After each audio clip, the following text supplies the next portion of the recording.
is your front three. But look at that battle for fifth, fourth, fifth, and sixth. It is.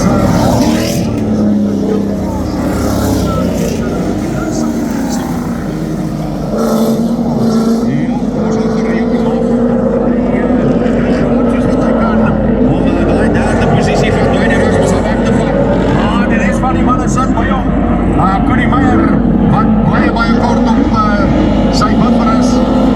En posisie voor hom weg.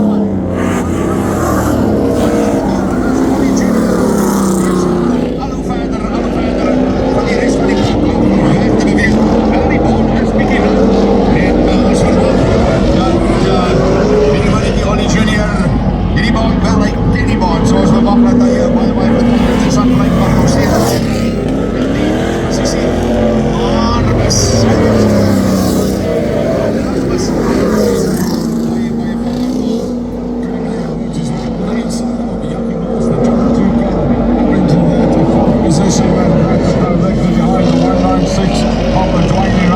just ahead of Dwayne Erasmus was the person that started the rugby race.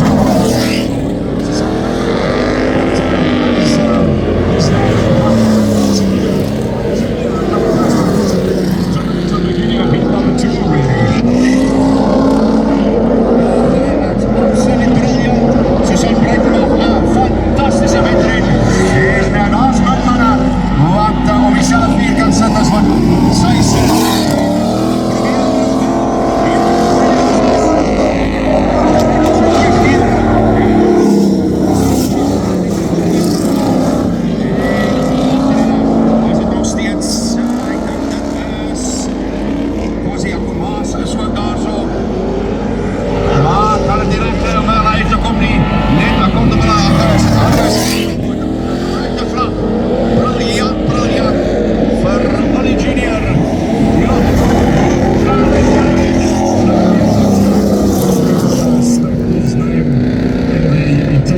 list of coming up to this one. The triple two of Green Bay coming through in second, coming through third, Dwayne Erasmus in that fourth position. Jaco Moss. Yeah.